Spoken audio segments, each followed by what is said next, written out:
एक ऊंची पहाड़ी पर एक पुरानी हवेली थी, शांत, भूली हुई। विलेज वाले फुसफुसाहट में कहानियां सुनाते थे, हंसी के चीखों में बदलने की कहानियां, रात में नाचती हुई रोशनियों की। कोई भी पास जाने की हिम्मत नहीं करता था। हवेली उस जगह पर एक दाग की तरह थी। उसकी खिड़कियां खाली आंखों की तरह नीचे विलेज को देखती थीं। कुछ ने कहा कि उसकी दीवारों के भीतर एक परिवार मर गया, एक भयानक कर्ज में फंस गया। अब वहां केवल परछाइयां रहती थीं। आर्यन ने कहानियों पर ध्यान नहीं दिया। बस कहानियां, उसने मीनू और चंद्र से कहा। वे नदी के किनारे बैठे थे, हवेली उनके ऊपर मंडरा रही थी। मीनू कांप उठी। क्या होगा अगर यह सच है? वह फुसफुसाई।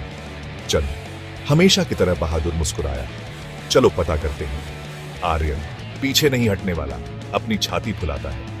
हम आज रात जाएंगे, उसने घोषणा की। मीनू की आंखें चौड़ी हो गईं। आज रात? वह चिल्लाई।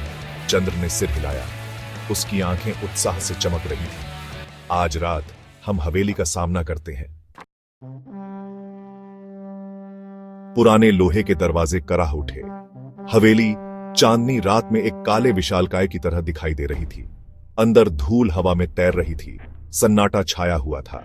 विशाल खालीपन में हर कदम गूंज रहा था। हॉल में एक ठंडी हवा चली। मीनू फुसफुसाई, आर्यन का हाथ थामे हुए। फिर एक फुसफुसाहट हवा की तरह कोमल, बाहर निकलो।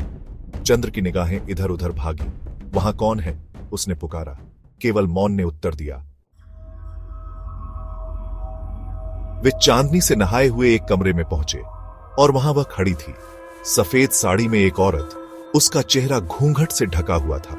उसकी आवाज एक शोकाकुल आह थी। यह मेरा घर था, मेरा परिवार मुझसे छीन लिया गया। मीनू हाँफने लगी। आर्यन पीछे हट गया। चंद्र हालांकि डरा हुआ था, उसे अपनी वॉइस मिली। तुम कौन हो? उसने पूछा।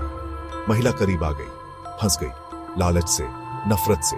फिर वह गायब हो गई। दोस्त डरे हुए हवेली से भाग गए। हवेली के राज बने रहे। रात में फुसफुसाहट,